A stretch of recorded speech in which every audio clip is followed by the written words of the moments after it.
Morning, everyone. Nice to see Gitu and Gary after a long gap. Geetu और Gary को बहुत समय के बाद देख के बहुत अच्छा लग रहा है। You know, there was a pastor who pleasantly surprised his congregation by preaching a 10-minute sermon one Sunday. और एक पासवान थे जिन्होंने अपने पूरी कलीसिया को आश्चर्यचकित कर दिया जब उन्होंने 10 मिनट का संदेश दिया। In conclusion, he explained, और अंत में उन्होंने ऐसा कहा, he said, we have a dog at home कि घर पे मेरे कुत्ता है which likes the paper so much. और उसको कागज बहुत पसंद है। This morning that he ate a part of my message that I did not preach today. और आज वो मेरे संदेश से कुछ कागजात खा गया तो वो मैं प्रचार नहीं कर पाया। So after the service, one of the visitors from the other church came to the pastor. तो सर्विस के बाद एक कुछ जो वहाँ पे मेहमान आए थे दूसरे कलीसिया से वो आके पासवान से मिले And asked him, Reverend, do you have a pup from the dog that ate the papers? तो उन्होंने कहा कि आपके कुत्ते के बच्चे हैं क्या जिसने आपके कागजों को खा लिया था? If so, please tell me. I want to buy one for my pastor. और अगर ऐसा है तो दे दीजिए, मैं अपने पासवान के लिए भी वो कुत्ते का बच्चा खरीद के देना चाहता हूँ। Anyway, I am not going to give you any present surprise today. मैं आपको कुछ ऐसा आश्चर्य नहीं देने वाला हूँ आज। You have to listen to me. अच्छा, But please listen to me carefully today. आज का वचन ध्यान से आप बैठ के It सुनें। might answer few of your questions today. शायद उससे आपके कुछ सवालों के जवाब आपको आज मिलने पाएंगे। No, Jeremiah was the last prophet before Judah went into captivity, went into exile. और यिर्मयाह जो था वो अंतिम नबी था जिससे पहले यहूदा जो था वो बंधुआई में चला गया था। He prophesied the last 40 years before they went into captivity. और बंधुआई के जाने के 40 वर्ष में क्या-क्या होना था इस बात की उसने भविष्यवाणी करी थी। There are 5 kings during the time of his prophecy. और उसकी भविष्यवाणी जो उसने करी थी उसमें 5 राजाओं का जिक्र है। When you go through Jeremiah, the book of Jeremiah, you feel that God was pouring out his heart to the Israelites. और जब आप यिर्मयाह की पुस्तक पढ़ते हैं तो आप देखेंगे कि मानो परमेश्वर अपने हृदय को उंडेल दिया था लोगों के सामने। God kept telling them in many ways, repent and live. और परमेश्वर अलग-अलग प्रकार से लोगों से कह रहा था कि अपने पश्चाताप करो। That was the main message in the beginning. और शुरुआत में यही मुख्य संदेश था। But during the last king Zedekiah, the message changed. लेकिन झेदेकिय्याह जो अंतिम राजा था उस समय में संदेश में परिवर्तन आया। That time God started telling them, surrender and live. Surrender and live. और उस वक्त परमेश्वर ने उनसे कहा कि तुम अपने आप को मेरे को समर्पित कर दो और तब जीवन जियो। बिल्कुल नहीं। He surrendered to Babylonians and live. कि तुम बेबीलोन में जाके समर्पण कर दो और वहां से जाओ। Till then the message was repent and live. After that, surrender to the Babylonians and live. पहले संदेश ये था कि तुम जो हो वो पश्चाताप करो और जियो, लेकिन उसके बाद ये था कि तुम बेबीलोन में जाओ वहां पर समर्पण कर दो। When God was pouring out his heart to Jeremiah the prophet, he revealed himself so much in the book of Jeremiah. और उस समय देखते हैं यिर्मयाह की पुस्तक में परमेश्वर अपने हृदय को किस प्रकार से उंडेल दिया और इतना कुछ कहा यिर्मयाह की पुस्तक में। Today we would like to see 2 characters of God that he revealed in the book of Jeremiah. आज हम देखना चाहते हैं तो ऐसे पात्र जिनके बारे में हम यिर्मयाह की पुस्तक में पढ़ते हैं। Because there are so many things that God revealed, but we want to concentrate on only 2 characters of God today. और बहुत सी बातें हैं जो परमेश्वर ने वहाँ पे प्रकट करी, लेकिन 2 बातों को हम देखना चाहते The हैं। first one was the long suffering of God. और पहली बात हम देखना चाहते हैं कि परमेश्वर जो है वो देर से विलंब करने वाला, क्रोध करने वाला परमेश्वर है। Someone please turn to the book that we read today, the scripture portion that we read today. आज जो पद पढ़ा गया था वो निकाल लीजिए। Can someone read please verse 6? The Lord passed by in front of him and proclaimed, the Lord God, compassionate and gracious, slow to anger, and abounding in loving kindness and truth. So the word slow to anger can also be translated into a long suffering. और जो लिखा हुआ है कि विलंब से क्रोध करने वाला, इसका मतलब है कि वो हमारे साथ कोप करता है, लंबे समय तक कोप करता है हमारे साथ। Actually, in the original translation, it is mentioned as long suffering. और जो मूल जो अनुवाद है वहाँ पे ये लिखा हुआ है कि विलंब करता है, कोप लंबे समय तक कोप करता है हमारे साथ। He proclaimed himself to be a long suffering God. और उसने अपने बारे में ये कहा कि वो देर तक हमारे साथ कोप करता है, and he demonstrated that in the life of Israel. और इजराइल के जीवन में उसने इस बात को प्रदर्शित किया। So what is long suffering? तो ये देर तक कोप करने का मतलब क्या होता है? Long suffering means God is slow to anger. He restrains his temper in the midst of provocation. और इसका मतलब ये हुआ कि जब परिस्थितियां ऐसी होती हैं कि क्रोध करना चाहिए, लेकिन उसमें भी परमेश्वर विलंब से क्रोध करने वाले परमेश्वर हैं। Long suffering means God loves wait for us even when we live the way we want to live. और इसका मतलब ये है कि परमेश्वर फिर भी हमसे प्रेम करते रहते हैं जब अपना जीवन उस प्रकार से जीते हैं जैसा हम चाहते हैं। It means God withholds his judgment, which instantly deserved. इसका मतलब ये है कि तुरंत जो न्याय हमारे ऊपर हो जाना चाहिए उसको परमेश्वर रोक लेते हैं। Every thought and act of sin deserves God's punishment immediately, but God withholds himself. और पाप की वजह से हर एक विचार जो है, बात है जिसका तुरंत न्याय होना चाहिए, उस न्याय को परमेश्वर रोक लेते हैं। Long suffering also means he forgives us again and again and again. और देर तक कोप करने का मतलब ये भी है कि वो बार बार हमें क्षमा करता है। You know, one scholar put it this way. और किसी एक विद्वान ने ऐसा कहा, Long suffering is the power of control that God exercises on himself. कि इस देर तक कोप करने का मतलब एक ऐसा शक्ति है जो परमेश्वर अपने ऊपर ही उस शक्ति का प्रयोग करते हैं To tolerate those who rebel against him. और ऐसे लोगों को वो सहते रहते हैं जो लोग उसके खिलाफ में बगावत करते हैं Without destroying them immediately. और तुरंत उनका नाश नहीं करते हैं। Someone said if God is not a long suffering, the Bible would have only 3 chapters which only God could read. और अगर किसी ने कहा कि अगर परमेश्वर देर तक कोप करने वाला ना होता तो शायद 3 ही अध्याय वचन में होते। Because in chapter 3, Adam and Eve sinned, God would have immediately destroyed them, and that's the end of human race. क्योंकि फिर उत्पत्ति 3 के बाद हम देखते हैं कि आदम हवा ने कैसे पाप किया और फिर वहीं पर परमेश्वर उनको नाश कर देते और सब बात वहीं खत्म हो जाती। But human race is still alive because God is long suffering. लेकिन मनुष्य आज भी जीवित है क्योंकि परमेश्वर देर तक कोप करने वाला परमेश्वर है। God proclaimed himself to be the long suffering. परमेश्वर ने स्वयं अपने बारे में कहा कि वो देर तक कोप करने वाला है। And he demonstrated it very, very clearly in the life of Israel. और इस्राएलियों के जीवन में उसने बहुत स्पष्ट रूप से इस बात को प्रदर्शित किया। Now, Israel was a special nation to these God. और परमेश्वर के लिए इस्राएल बहुत ही खास देश था। He set them apart for himself. उसने इस्राएल को अपने लिए अलग कर लिया था। He protected them from every other nation. और सारे दूसरे देशों से परमेश्वर ने इस्राएल को बचा के रखा था। He saved them from the hand of Pharaoh. और फिरौन से बचा के रखा हुआ था। He led them through desert and wilderness. और He led them through desert and wilderness. और उसने इस्राएल को उस जंगल से और रेगिस्तान से ये परमेश्वर उनको लेके गया। He continuously showed them his unfailing love all the time. और निरंतर ना असफल होने वाला प्रेम परमेश्वर ने उनको दिखाया। In spite of all that he did, the Israelites were stiff-necked and rebellious. और इन सब के बाद भी जो इजरायली थे वो जैसे मोटी चमड़ी के थे और परमेश्वर की बात को ना मानते थे। They did not obey God's law, but they lived the way they wanted. परमेश्वर के वचन को ना मानते हुए अपने जीवन जैसे चाहते थे वैसे व्यतीत करते थे। They rejected the God who gave them the law. और परमेश्वर ने जिस दिन जब उनको व्यवस्था दी उसका उन्होंने इनकार कर दिया And started follow lawless gods.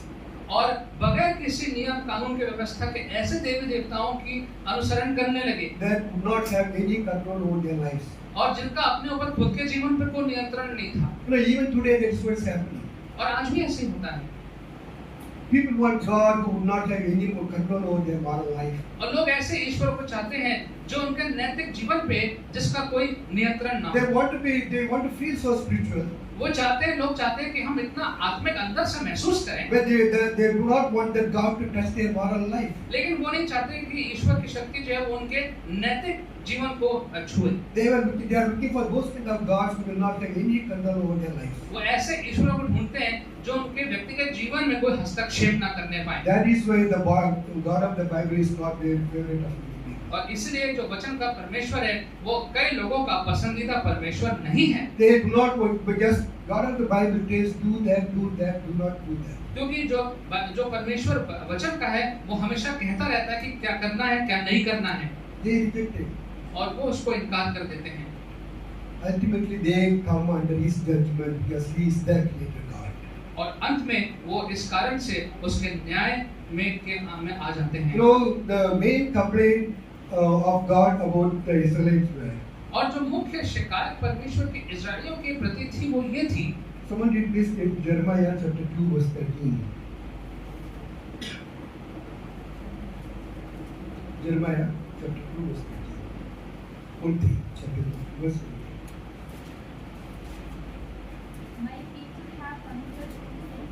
They have forsaken me, the spirit of living water, and have dug cisterns, broke cisterns, and filled them.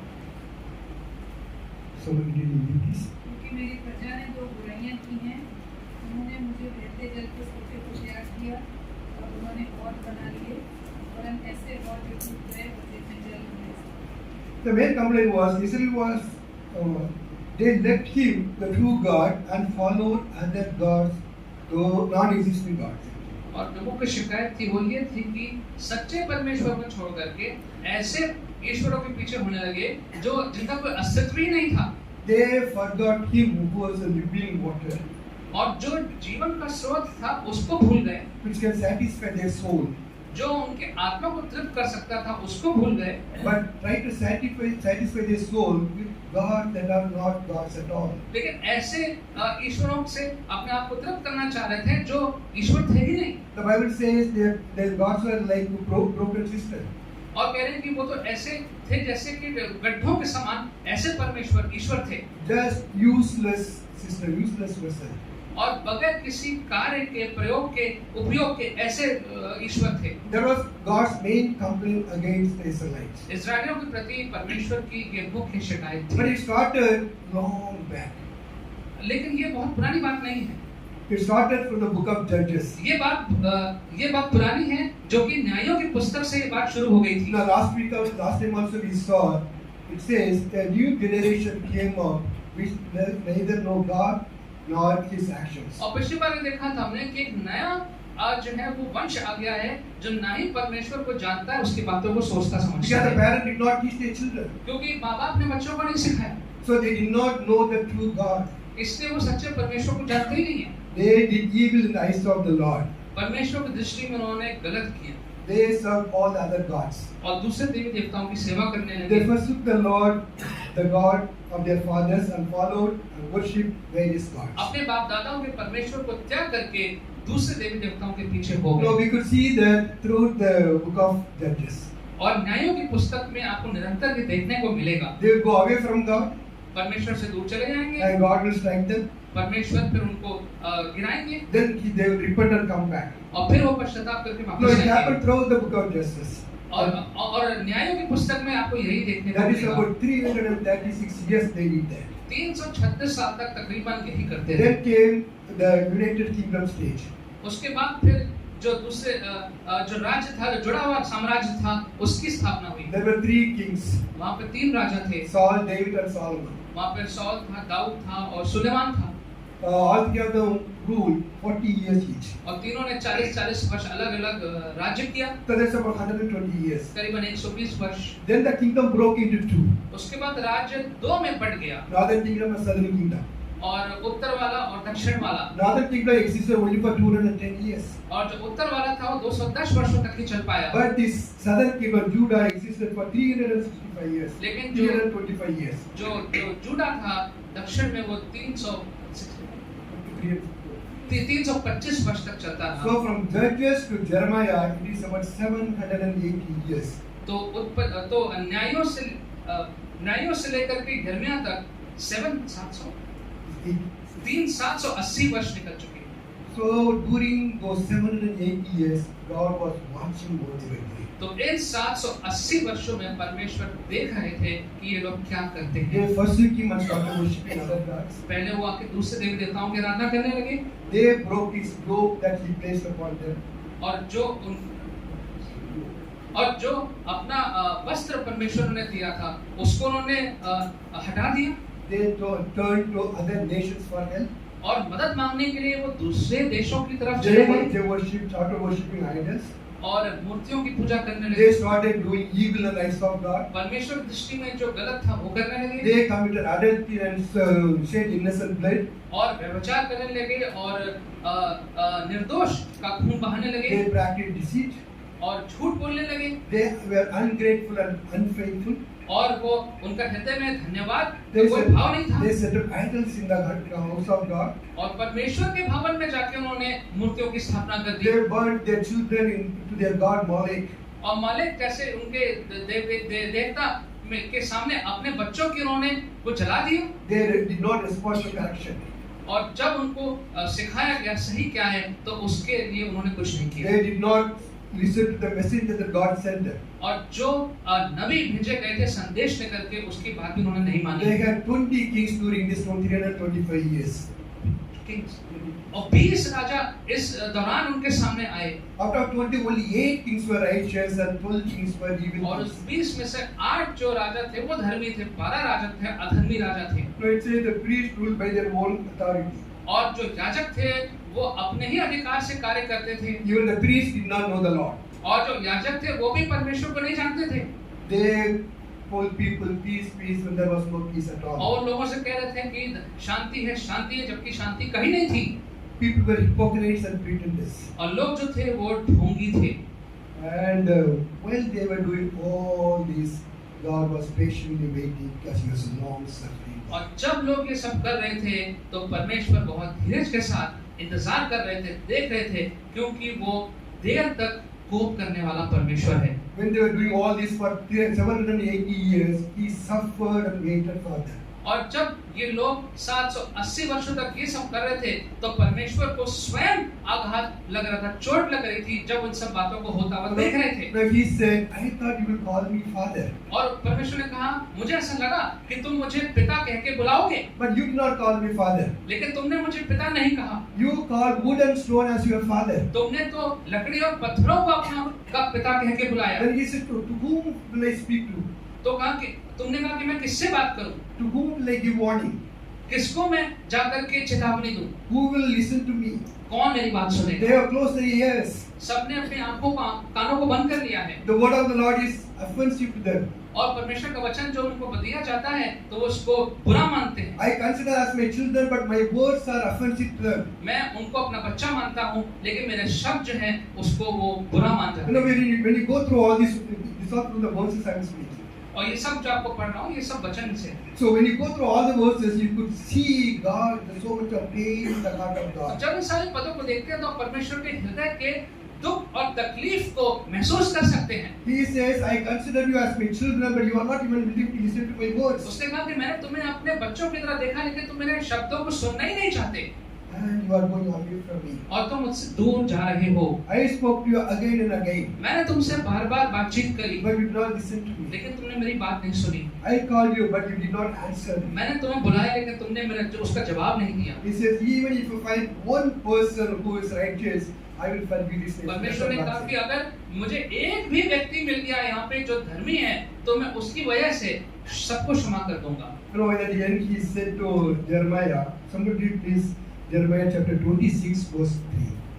Jeremiah chapter 26 verse 3. यिर्मयाह 26:3 Perhaps they will listen, and everyone will turn from his evil ways, that I may repent of the calamity which I am planning to do to them, because of the evil of their deeds. संभव है कि वे सुनकर अपनी अपनी बुरी चाल से फिरें और मैं उनकी हानि करने से पछताऊं जो उनके बुरे कामों के कारण मैंने ठाना था। No, even after 780 years, he says, go and tell them, in case if they repent, I will not bring the calamity I plan to bring. और 780 वर्ष होने के बाद भी परमेश्वर कहते हैं कि उनसे कह दो कि अगर अभी भी वो पश्चाताप कर ले तो मैं उनका न्याय नहीं करूंगा Give them a chance, perhaps they may change. हो सकता है कि वो बदल जाएं And change from their wickedness. अपने इस बुरे मार्ग से बदल जाएं So I do not need to destroy them, that's what it says. I do not need to destroy them. ताकि मुझे उन्हें नाश ना करना पड़े No, during those 780 years, God warned them so many times. 780 वर्षों के इस दौरान परमेश्वर ने कितनी बार इनको चेतावनियां दी He said, I will destroy you, but he always relented from destroying them. और कहा कि मैं तुम्हें नाश कर दूंगा, लेकिन हमेशा परमेश्वर ने अपने आप को रोक लिया उन्हें नाश करने से। This is the long suffering God. He is not willing to destroy anyone. और ये वो परमेश्वर है जो देर तक हमारे साथ कोप करता है, जो किसी का भी नाश नहीं करना चाहते He is हैं unwilling to execute his threatened judgment on them. और वो किसी को भी अपना न्याय से दंडित नहीं करना चाहते थे। But it gave a lot of pain to God, to the heart of God. लेकिन परमेश्वर के हृदय में इन सब बातों से बहुत कष्ट आया। You may wonder, God going through pain. और आप कहेंगे कि परमेश्वर और उसको कष्ट कैसे? Someone read please Genesis chapter 6 verses 5 and 6. Genesis chapter 6 verses 5 and 6. उत्पत्ति 6:5 और 6। The Lord saw how great the wickedness of human race had become on the earth, and that every inclination of the thoughts of the human heart was only evil all the time. The Lord regretted that He had made human beings on the earth, and His heart was deeply troubled. And can you please? और यहोवा ने देखा कि मनुष्यों की बुराई पृथ्वी पर बढ़ गई है, और उनके मन के विचार में जो कुछ उत्पन्न होता है सो निरंतर बुरा ही होता है। और यहोवा पृथ्वी पर मनुष्य को बनाने से पछताया, और वह मन में अति प्रेरित हुआ। Now God saw man's wickedness. परमेश्वर ने मनुष्य की बुराई को देखा He saw every thought was inclined towards sin. और देखा कि सारा विचार जो उनका है वो पाप ही की तरफ है। If you read NIV, it says he was grieved and was filled with pain. और NIV इंग्लिश में लिखा हुआ है कि उसका हृदय जो था वो बहुत खेदित हुआ और दुख तकलीफ से भर गया। When human beings sins, God heart pains. जब मनुष्य पाप करते हैं तो परमेश्वर के हृदय को चोट लगती है, Because He is a long-suffering God, He doesn't want to destroy that person immediately. और क्योंकि वो देर तक हमारे साथ कोप करते हैं इसलिए वो तुरंत किसी का नाश नहीं करना चाहते। He did not want to destroy the Israelites. वो इजरायलियों का नाश नहीं करना चाहते थे, So even in the last minute, He wanted to give them one more chance इसलिए अंतिम क्षणों में भी वो उनको एक और मौका देना चाहते थे to repent so that He did not need to destroy them. ताकि वो पश्चाताप कर ले और उनका नाश ना हो। No, He is long-suffering with grief and pain, and He waited for 780 years for them to repent. और तकलीफ के साथ, दुख के साथ, खेद के साथ 780 वर्षों तक परमेश्वर ने उनका इंतजार किया कि वो बदलें, So that He will not need to destroy them. ताकि परमेश्वर को उन्हें नाश ना करना पड़े। That is why He proclaimed Himself to be a long-suffering तभी God. परमेश्वर ने अपने बारे में स्वयं कहा कि मैं देर तक कोप करने वाला परमेश्वर हूँ। He said long-suffering only towards Israelites. क्या वो इस प्रकार से देर तक सिर्फ इजरायलियों के लिए प्रति ऐसा करते हैं? How many times we have grieved God throughout life? और कितनी बार हमने परमेश्वर को दुख दिया है अपने जीवनों से? We have filled His heart with pain, हमने परमेश्वर के हृदय को चोट से भरा है, but He did not destroy us. लेकिन उसने हमारा नाश नहीं किया। This is long-suffering that is protecting us. और ये परमेश्वर का विलंब से क्रोध करना है, देर तक कोप करने का कारण से है। No, it is for them it's 780 years. और उनके लिए 780 वर्ष हो सकते हैं, But for us maybe 20 years, 30 years, 40, 50, 60 years. हमारे लिए शायद 20, 30, 50 साल हो सकते हैं। We are still going through because He's a long-suffering God. और हम अभी भी जीवित हैं क्योंकि परमेश्वर हमारे साथ देर तक कोप करने वाला No, when I परमेश्वर was preparing the message, I literally cried. और जब मैं संदेश तैयार कर रहा था तो मेरे आंसू आ गए, Because I know I have grieved Him so much. क्योंकि मैं जानता हूँ कि मैंने भी उससे कितना दुख दिया है। I'm still alive because of His long-suffering. और मैं जीवित हूँ क्योंकि परमेश्वर विलंब से क्रोध करने वाला He did परमेश्वर, not destroy me. उसने मेरा नाश नहीं He किया। may go through discipline, but He never destroyed me. उसने मुझे अनुशासित किया लेकिन मुझे नाश नहीं किया। That's only because He is a long-suffering God. वो इसीलिए कारण से क्योंकि वो हमारे साथ देर तक कोप करता रहता No, है। we need to examine ourselves. आवश्यकता है कि हम अपने आप को जांचें। We need to take time to reflect on our life to see where I grieve God. और समय हमें देना चाहिए अपने आप को, ताकि ये पता करें, जांचें कि कहाँ पे हमने परमेश्वर को दुख दिया है। We have to examine and see, is there anything which grieves God in my life? और अपने आप को जांचें, क्या कोई ऐसी बात है जिससे परमेश्वर को दुख पहुंचता है। But we should examine ourselves on the basis of God's word. लेकिन अपने आप को वचन के आधार पर रख करके हम अपने आप को जांचें। Because sometimes even when you are wrong direction and doing wrong, God never withholds blessing from us. क्योंकि कभी-कभी अगर हम गलत भी हैं और गलत रास्ते पे जा रहे हैं, तब भी परमेश्वर अपने आशीषों को हमें से वंचित नहीं करता है। Because He is a long-suffering God. क्योंकि वो हमसे विलंब से क्रोध करने वाला और हमारे साथ देर तक कोप करता है। No, throughout their journey from Egypt to Canaan, Israelites were sinning so greatly against the Lord.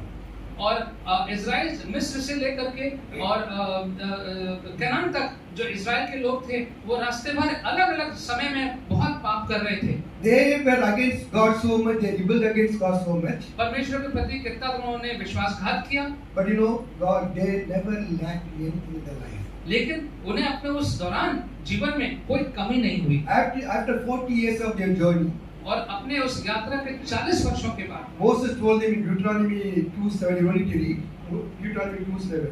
और मूसा ने उनसे ऐसा कहा, These 40 years the Lord your God has been with you, and you have not lacked anything. ये 40 वर्ष परमेश्वर तुम्हारे साथ था और तुम्हें किसी बात की कमी नहीं हुई। He kept providing their needs. तुम्हारी सारी आवश्यकताओं को पूरा किया। They did not lack anything. उनके जीवन में कोई कमी नहीं थी। He answered their prayers.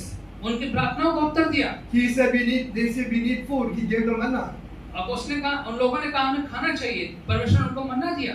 They said we want water. He gave them water. लोगों ने कहा हमको पानी चाहिए, परमेश्वर ने उनको पानी दिया। They said we want meat. He gave them abundance of meat. उन्होंने कहा कि हमें मांस खाना है, तो उनके लिए मांस का आयोजन किया। So he answered all their prayers as well. परमेश्वर ने उनकी सारी प्रार्थनाओं को उत्तर And he दिया protected them from all the enemies. और सारे शत्रुओं से भी बचा के रखा। So he did all this not because they were righteous, but because he is unfaithful concept in God. और ये परमेश्वर इसलिए नहीं किया क्योंकि वो लोग धर्मी थे, लेकिन इसलिए किया क्योंकि परमेश्वर उनके साथ विलंब देर तक कोप करने वाला परमेश्वर था। They got everything because of his long suffering. और उनको ये सब चीजें प्राप्त होती रही क्योंकि परमेश्वर देर तक उनके साथ बना रहा। In spite of all the evil things they did, he did not want to destroy them. और भले ही उन्होंने इतने सारे बुरे काम किए थे, परमेश्वर फिर भी उनको नाश नहीं He करना चाहते थे। kept providing for them, kept protecting them, thinking they will change. निरंतर परमेश्वर उनको बचाता रहा, उनकी पूर्ति करता रहा आवश्यकताओं की, सोचते हुए कि इनका जीवन एक दिन बदल जाएगा। So we can never measure our spiritual life the blessing that we receive in our life. इसलिए कभी भी अपने आत्मिक जीवन को आप तुलना जो है और जिसको जांचना है, वो अपने आशीष जो आपको मिलती है उसके साथ उसको तुलना मत करिए। Just because I am so blessed and God answers my prayer, you cannot say that I am a spiritual person close to the Lord. और क्योंकि मेरे पास सारी भौतिक चीजें हैं, मेरे पास सारी आशीषें हैं, और इसलिए इसका ये मतलब नहीं है कि मैं आत्मिक जीवन में भी बहुत धर्मी व्यक्ति हूँ। When you are going even the wrong direction, God blesses you because He is long suffering. अगर आप गलत दिशा में जा रहे हैं, तब भी परमेश्वर आपको आशीषित करते रहते हैं, क्योंकि वो आपके साथ देर तक बने रहते हैं। If you have in your mind that I am good because I am blessed, you are going in the wrong direction. अगर आप ये सोचते हैं कि मैं बिल्कुल ठीक ठाक हूँ क्योंकि मेरे पास सारी आशीषें हैं, तो फिर आप शायद गलत रास्ते पे जा रहे हैं। So we have to only measure ourselves through the word of God. इसलिए अपने आप को हम अगर जांचते हैं, तो हमारा मापदंड केवल वचन होना चाहिए। This is the only measurement for our life. और परमेश्वर का वचन जो है वो एक मात्र मापक है जिससे अपने जीवन को हम नाप सकते हैं। Only when we measure through this, we know whether we are believing God or not. जब वचन की दृष्टि में अपने आप को हम जांचते हैं, तो हम जान लेते हैं कि प्रभु को हम क्या दुख पहुंचा रहे हैं। If you are grieving, if you are filling his heart with pain, it is time to repent and go back to him. तो अगर आप उसको तकलीफ पहुंचा रहे हैं, दुख पहुंचा रहे हैं, तो आवश्यकता है कि आप अपने जीवन में पश्चाताप करें। Now, if you keep going in the direction, one day we will come under his discipline. और अगर इसी दिशा में चलते रहेंगे, दूर जाते रहेंगे, तो एक दिन उसके अनुशासन के में आ जाएंगे। Lord, discipline is very hard. और परमेश्वर का अनुशासन जो है सख्त है। But unfortunately, Judah never repented. लेकिन हम देखते हैं कि यहूदा जो है उन्होंने पश्चाताप नहीं किया, Because they never believed the word of God spoken through the prophets. क्योंकि जो भी प्रभु का वचन प्रचार किया गया नबियों के द्वारा, उन्होंने उस पर विश्वास नहीं किया। They never believed God would destroy them. उन्होंने ये विश्वास नहीं किया, सोचा नहीं कि प्रभु उनका नाश कर सकता है। Someone please read Jeremiah chapter 5 verse 13. Jeremiah 5:13. Jeremiah chapter 5 verse 13. The prophets are as wind, and the word is not in them. Thus it will be done to them. भविष्यवक्ता हवा हो जाएंगे, उनमें ईश्वर का वचन नहीं है, उनके साथ ऐसा ही किया जाएगा। The prophets are empty men. परमेश्वर जो है जो नबी हैं वो हवा हो जाएंगे। They just speak their own words, own imagination. That's what he said. और वो अपने आप से नहीं, अपने आप से अपने मन से ही बोलते रहते हैं। God's word is not in them. और उनके अंदर परमेश्वर का वचन नहीं है। Let what they say be done to them. That's what their attitude towards the prophets. और जो वो कहते हैं उनके साथ ही ऐसा हो जाए, ये उनका दृष्टिकोण है। They did not want to just accept when a prophet spoke to them against them. और अगर लोगों के विरोध में कोई नबी कुछ बात कह रहा है तो वो उसको ग्रहण नहीं करते थे। They never believed their God with their warnings, so they never took warning. और वो कभी उनके सारी चेतावनियों को सुनते नहीं थे और अपने जीवन में कभी उसको मानते नहीं थे। You know, God's patience is infinite, परमेश्वर का जो धीरज है वो अनंत काल का धीरज है, but it is not eternal. लेकिन वो हमेशा हमेशा के लिए नहीं है। The time for punishment will come. लेकिन जो एक समय आता है सजा का, वो कभी न कभी आएगा। After 780 years of long suffering, God poured His wrath on those people. और 780 सालों तक इंतजार करते हुए इस आशा में कि उनका जीवन बदल जाएगा, अब परमेश्वर का क्रोध उनके ऊपर आ गया He था। was absolutely justified on what He did. और ये बिल्कुल बिल्कुल सही ठहराया गया जो परमेश्वर ने किया। The second thing we learn about God from Jeremiah is the wrath of God. और यिर्मयाह से जो हम दूसरी बात सीखते हैं परमेश्वर के बारे में, वो है परमेश्वर का क्रोध। You know, actually it is a forgotten doctrine. और ये जो विचार है इसको सब लोग भूल गए हैं। No one wants to talk about it, कोई इसके बारे में बात नहीं करना चाहता and no one wants to listen about it. और इसके बारे में कोई सुनना भी नहीं चाहता। We rather would hear about God's grace, love, and compassion. और हम तो सुनना चाहते हैं परमेश्वर के अनुग्रह के बारे में, प्रेम के बारे में, कृपा के बारे में। But the fact is, God's word talks more about God's wrath than His love. लेकिन सच ये है कि परमेश्वर का वचन उसके क्रोध के बारे में ज्यादा बात करता है बजाय उसके प्रेम। Jesus talked more about hell than heaven. और परमेश्वर प्रभु यीशु ने नरक की बात ज्यादा करी, स्वर्ग की बात कम करी। People may try to find out why it is so. They can try to find out so many reasons for that. और लोग जो हैं बहुत से कारण ढूंढ सकते हैं इसके बारे में, ऐसा क्यों है। But the fact remains the same. लेकिन जो सच है वो वैसे ही रहेगा। Bible is filled with warning for people जो वचन है वो चेतावनियों से भरा हुआ है लोगों के लिए about eternal judgment. कि अंत में एक न्याय अवश्य होगा। So what is God's wrath? तो परमेश्वर का क्रोध क्या है? God's wrath is wholly hated toward all that is sin. और परमेश्वर का क्रोध का मतलब है कि जो भी पाप है, कोई भी चीज जो पापी उसके प्रति उसका क्योंकि वो पवित्र है उसके प्रति वो जो बात है उसको पसंद नहीं है। It is his settled hostility towards sin. और ऐसे चीज जो विरोधाभास है दोनों चीजों में जो कभी भी एक साथ नहीं हो सकती। It is settled. It cannot be changed. If there is sin, God is hostile towards it. और ये बात कभी बदल नहीं सकती कि यदि कहीं पाप है तो परमेश्वर हमेशा उसके विरोध में रहेंगे And he needs to punish it. और उसके लिए एक उसकी सजा देना आवश्यक है। It is not God's uncontrollable anger.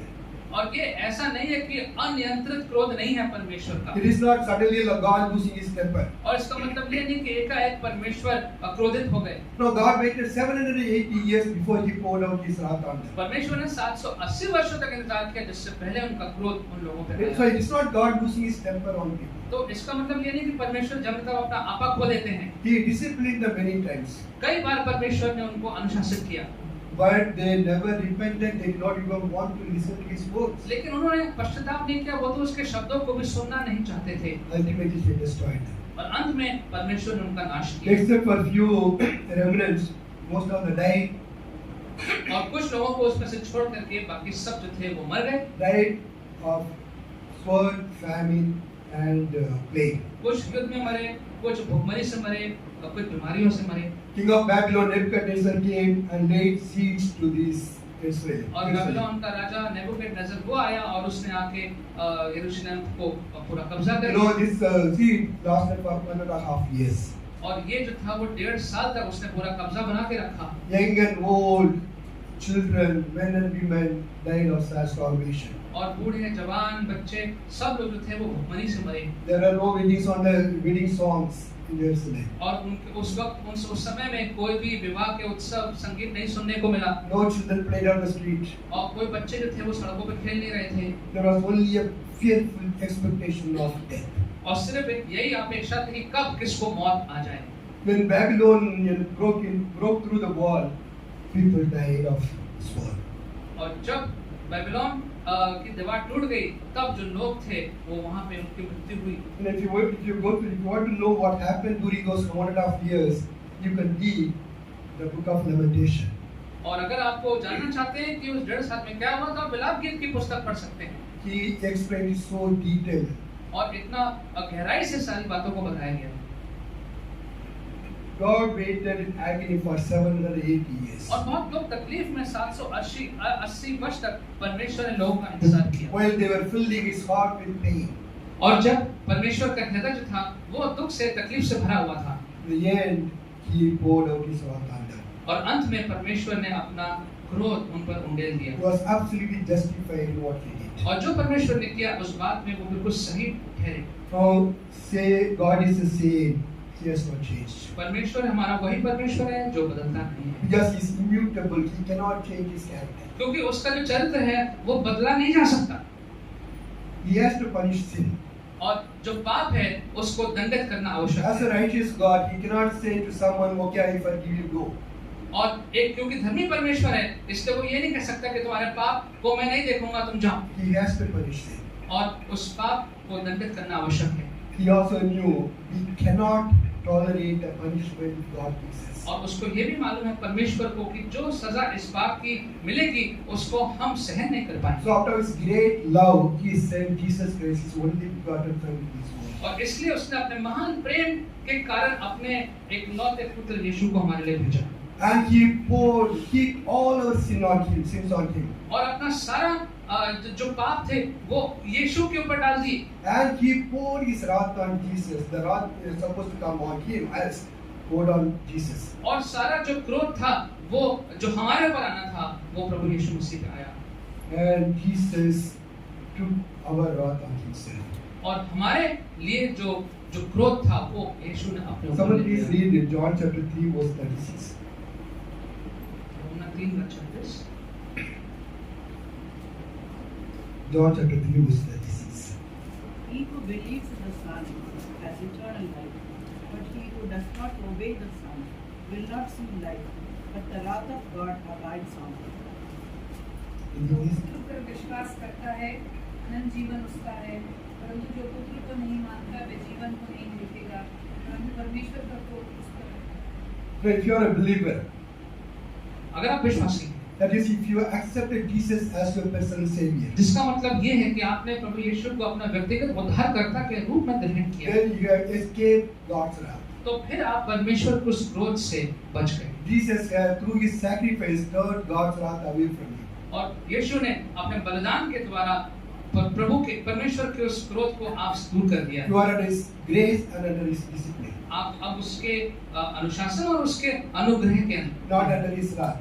उसके क्रोध में नहीं है। But if you have not accepted Jesus in your life, लेकिन अगर आपने यीशु को अपने जीवन में ग्रहण नहीं किया है, as the word says, you remain under God's wrath. तो वचन कहता है कि आप फिर निरंतर उसके क्रोध में बने रहते हैं। Remember, only the God's the character, long-suffering God protecting you. और ये याद रखिए अगर आप बचे हुए हैं तो इसलिए क्योंकि परमेश्वर देर तक कोप करने वाला परमेश्वर है। If you have not accepted Jesus so far, it's a time that you need to accept और him. अगर आपने प्रभु यीशु मसीह को व्यक्तिगत उद्धारकर्ता के रूप में ग्रहण नहीं किया है तो समय है कि उसको ग्रहण कर लें, Because so that God's wrath will be turned away from you. ताकि परमेश्वर का जो क्रोध है वो आपसे दूर चला जाए And God's grace will be on you. और परमेश्वर का अनुग्रह। That's but that's the most important decision a person should take in his life. और ये सबसे महत्वपूर्ण निर्णय है जो व्यक्ति अपने जीवन में ले सकता है। Secondly, we may be a believers, हो सकता है दूसरे बात कि हम विश्वासी हों, but walking in the wrong direction. लेकिन गलत दिशा में जा रहे हैं। Even after knowing that we are wrong, we continue to do that. और ये जानते हुए भी कि हम गलत दिशा में जा रहे हैं, फिर भी गलत दिशा में चले जाते हैं। Again, we need to remember this is long suffering that is protected. और फिर भी इस बात को याद रखें कि ये विलंब से क्रोध करने वाला, देर तक कोप करने वाले परमेश्वर के कारण ऐसा हम बचे But the हैं। long suffering is not eternal.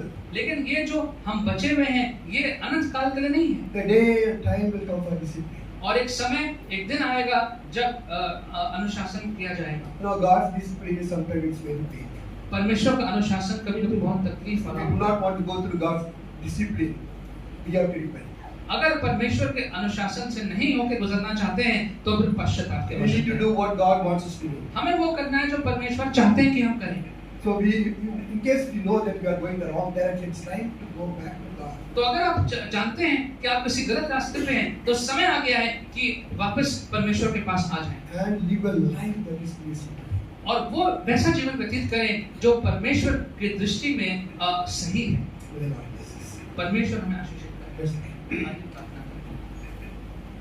Father God, we thank you for this morning and for your word that has come so powerfully and clearly to each one of us regarding our personal lives and the way that we are walking on. प्रभु जी धन्यवाद करते हैं आपके वचन के लिए जो कि बहुत शक्तिशाली रूप से और स्पष्ट रूप से हमारे सामने आया है, जो आज हमें ये चुनौती दे रहा है कि हम जांचें कि हम अपने जीवन के किस रास्ते पे चल रहे हैं।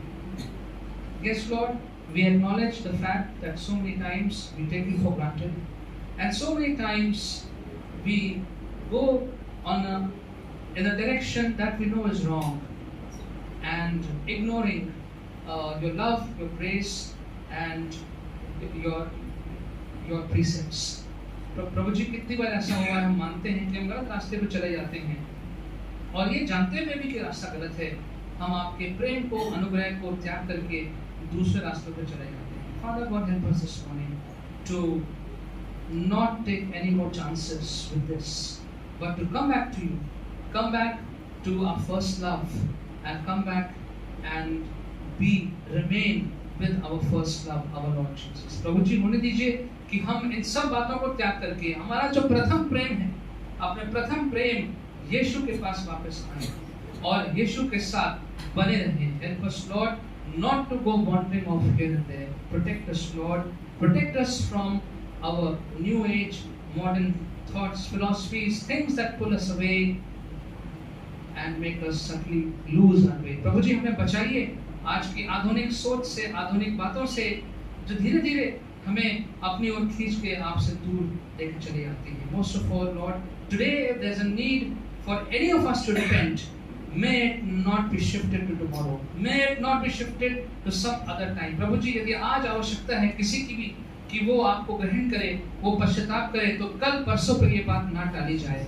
Lord, we pray that you accept us and help us to repent, and especially those who might be listening to your voice in a special way, who might be feeling in their hearts that they're wrong, and Lord, you don't let them go astray anymore, but you bring them back to your fold. प्रभु जी यदि कोई भी ऐसा व्यक्ति यहाँ पे है जिसका ऐसा लग रहा है कि वो आपसे दूर चला गया है, जिसको आवश्यकता है आपके पास आने की, तो प्रभु वो और इंतजार ना करे, लेकिन वो तुरंत आपके अनुग्रह को, आपके उद्धार को ग्रहण करे और आपके साथ सदैव बना रहे। Thank you, Lord, for this word. Help us, Lord, to reflect on it. Help us, Lord, to stay by it. प्रभु जी आपके वचन को हम पढ़ें, सुनें, उसको समझें और उसमें बने रहें।